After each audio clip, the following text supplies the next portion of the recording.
L'évangile de ce matin est tiré de l'évangile de Jésus-Christ selon saint Marc, au chapitre 16, les versets 15 à 20. En ce temps-là, Jésus ressuscité se manifesta aux 11 apôtres et leur dit : Allez dans le monde entier, proclamez l'évangile à toute la création. Celui qui croira et sera baptisé sera sauvé. Celui qui refusera de croire sera condamné. Voici les signes qui accompagneront ceux qui deviendront croyants. En mon nom, ils expulseront les démons. Ils parleront en langue nouvelle. Ils prendront des serpents dans leurs mains, et s'ils boivent un poison mortel, il ne leur fera pas de mal. Ils imposeront les mains aux malades, et les malades s'en trouveront bien. Le Seigneur Jésus, après leur avoir parlé, fut enlevé au ciel et s'assit à la droite de Dieu. Quant à eux, ils s'en allèrent proclamer partout l'Évangile. Le Seigneur travaillait avec eux et confirmait la parole par les signes qui l'accompagnaient. Dans les 3 textes de ce matin se retrouve la même idée, le même message. Alors ces textes nous parlent bien sûr de l'ascension de Jésus, qui après avoir passé 40 jours avec ses amis, ses disciples, juste après qu'il ait ressuscité à Pâques, va retourner auprès de son Père dans le royaume des cieux. Alors j'aurais pu vous parler de voyage, de départ après 40 jours passés avec les disciples, chiffre 40 si symbolique, et cette ascension qui correspond à la fin du ministère terrestre de Jésus. Mais Jésus, par son ascension, malgré la séparation physique, jette un pont entre la terre et le ciel, jeu de mots facile où beaucoup justement font le pont de l'ascension, partent sans même savoir pour certains d'où vient ce jour férié, pont entre la terre et le ciel, pont entre les hommes et Dieu, que même les croyants préfèrent souvent délaisser pour aller se délasser. Mais ce n'est pas de cela dont je veux vous parler ce matin. Je veux réfléchir avec vous sur les derniers messages que transmet Jésus, messages qui sont toujours d'actualité pour nous.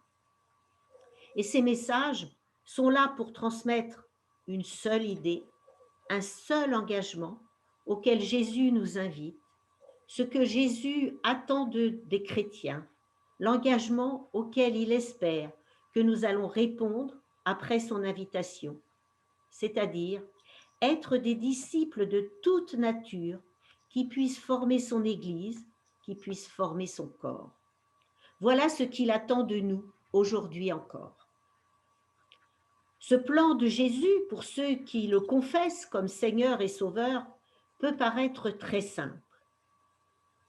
À notre époque, quand on embauche quelqu'un, il y a très souvent une fiche de poste, c'est-à-dire les tâches, les consignes qui vont être confiées à la personne qui va prendre la responsabilité d'un emploi dans une entreprise. Et c'est cette fiche de poste, en quelque sorte, qui est déclinée ce matin dans les 3 textes que nous avons entendus, fiche de poste plus ou moins détaillée selon le texte. Dans l'Évangile selon saint Marc, cela commence très simplement, et c'est Jésus lui-même qui prend la parole, « Allez par le monde entier, proclamer l'Évangile à toutes les créatures ».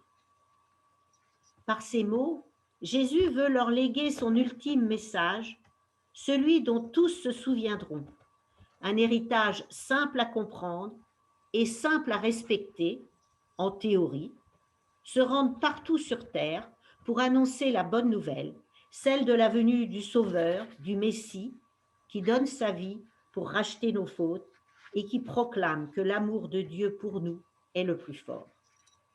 Et si l'on regarde les autres évangiles, il y a un même testament spirituel donné par Jésus, qui est presque identique chez Matthieu. Chez Luc, Jésus dit aux apôtres qu'ils sont ses témoins et il annonce le cadeau de l'Esprit Saint qu'il va envoyer à la Pentecôte pour prêcher la conversion et le pardon des péchés à toutes les nations. et chez Jean, Jésus dit 3 fois à Pierre d'être le berger du troupeau, le gardien qui paît les brebis. Dans le livre des Actes, parfois aussi appelé deuxième tome de l'Évangile selon saint Luc, dans la tradition chrétienne, si je peux m'exprimer ainsi, l'auteur raconte que Jésus leur a demandé à tous de rester à Jérusalem pour y attendre le Saint-Esprit. Vous allez recevoir une puissance, celle du Saint-Esprit qui viendra sur vous. Vous serez alors mes témoins à Jérusalem, dans toute la Judée et la Samarie et jusqu'aux extrémités de la terre. Ainsi, par les mots qu'il prononce, Jésus indique la direction à suivre, non seulement à ses disciples directs il y a 2000 ans, mais aussi à nous tous réunis ce matin par Zoom. Oui, les derniers mots qu'une personne prononce peuvent avoir une signification toute particulière.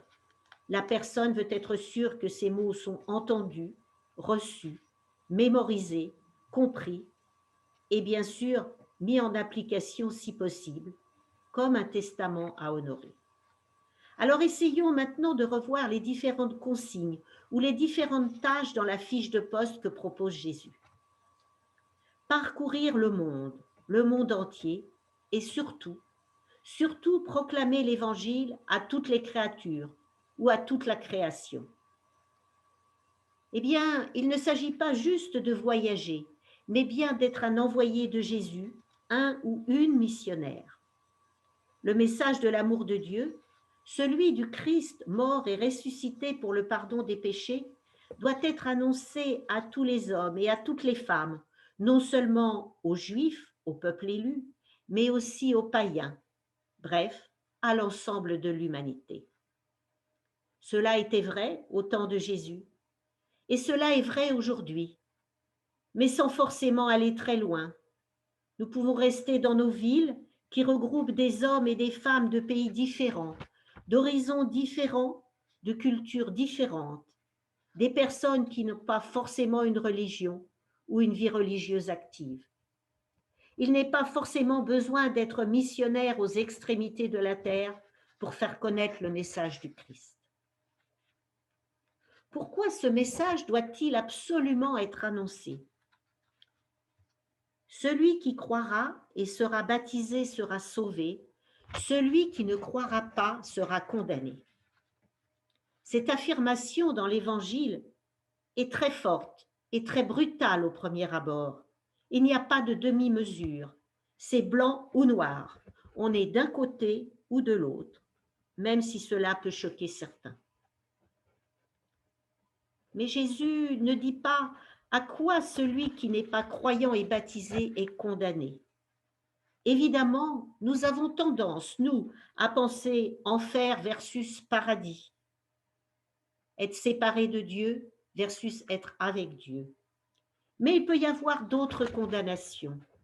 La personne est peut-être condamnée à une vie de non-sens et d'errance dans le monde, surtout s'il n'a pas l'espérance que connaît le chrétien. Alors je vous laisse le choix de l'interprétation de cette phrase. À chacun de réconcilier ces paroles dures avec ce qu'il pense de l'amour de Dieu et aussi avec ce que nous pensons de ce que Dieu peut faire dans le cœur de chacun et de chacune à l'ultime moment pour se faire reconnaître et accepter. C'est donc la foi qui sauve, mais pas n'importe quelle foi avachie ou théorique. La vraie foi dont parle Luther quand il dit « La vraie foi ouvre les bras, embrasse joyeusement le Fils de Dieu livré pour elle et dit « Mon bien-aimé est à moi et moi je suis à lui ». Il est donc essentiel d'être d'abord persuadé pour être persuasif avec l'aide de Dieu et de l'Esprit Saint quand nous nous adressons à notre prochain. Et l'envoi en mission de Jésus à ses disciples prend alors tout son sens. Puisqu'il faut croire et être baptisé pour être sauvé, c'est le devoir du disciple, des apôtres en premier lieu, mais aussi de tous les chrétiens à leur suite, de proclamer l'évangile de Jésus, d'annoncer la bonne nouvelle. Et donc la consigne n'est pas seulement de croire pour soi-même et de se dire qu'il suffit de venir à l'église ou de brancher son ordinateur ou sa tablette en ce début d'année 2021, le dimanche ou même le jeudi, pour combler les aspirations de Jésus. Non, il s'agit bien d'en faire profiter les autres au mieux de ce que nous savons ou pouvons faire par nos pensées, par nos prières, par nos paroles, par nos actes, et ainsi témoigner selon la consigne donnée. Il est aussi écrit ce matin, des signes accompagneront les vrais disciples de Jésus, ceux qui auront cru qu'il est le Messie, le Fils de Dieu, des outils en quelque sorte pour aider à accomplir sa tâche de chrétien.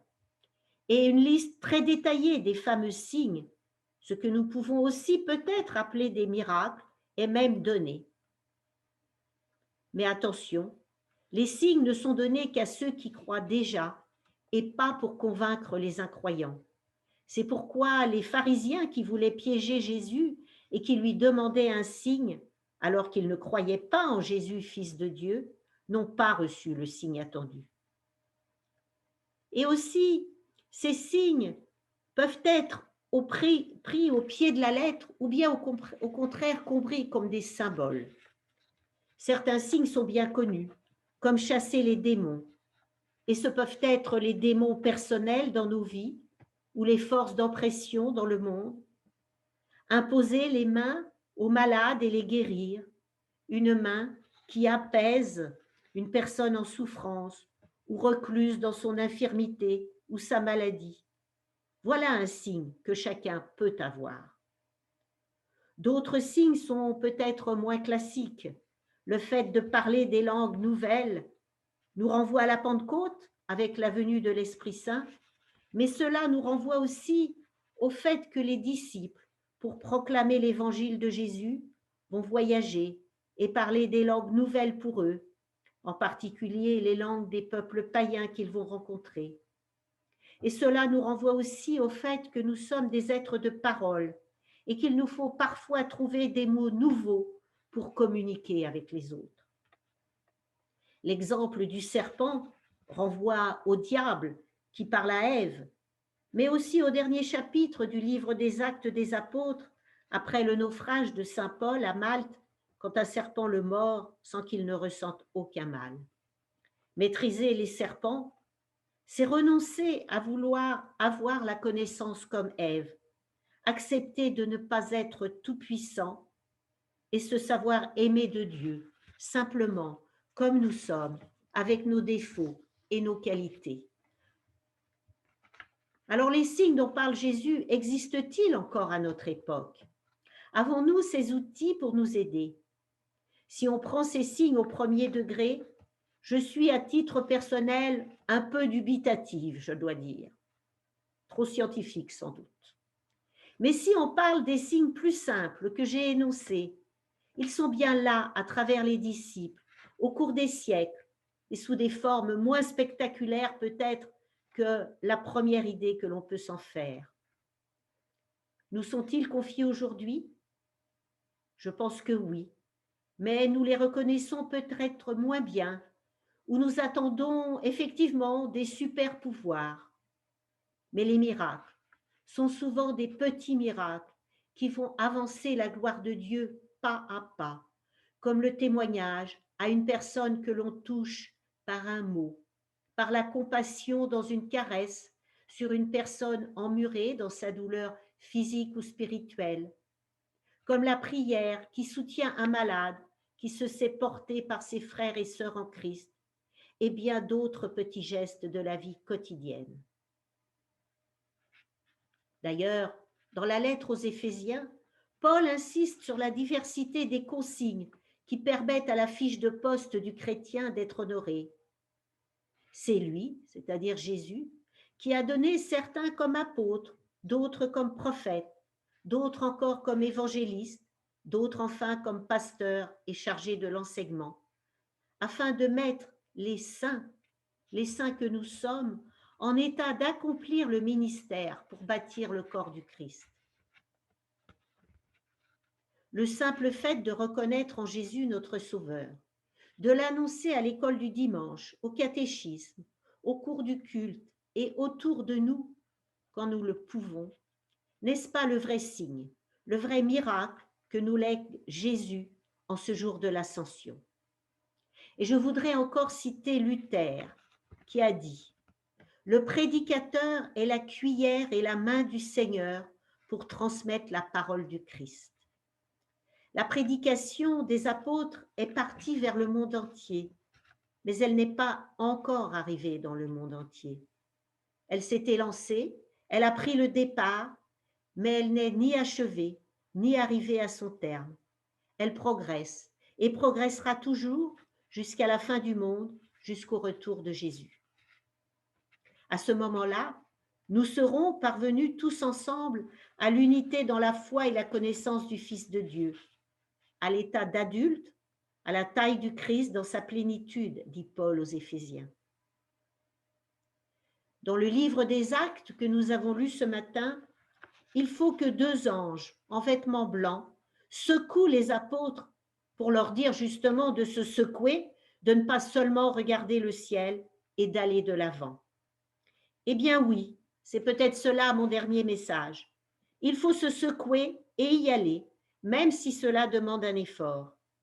Alors secouons-nous, chacun à notre niveau, pour faire ce que nous pouvons pour l'Église de Jésus-Christ, chacun avec nos dons, nos capacités différentes, pour que la fiche de poste, avec sa diversité de consignes et de tâches, permette d'être embauché comme un vrai chrétien à notre tour. Il n'y a pas de chômage à l'horizon. Il y a de la place pour tous ceux et toutes celles de bonne volonté qui retroussent leurs manches pour le royaume de Dieu. Amen.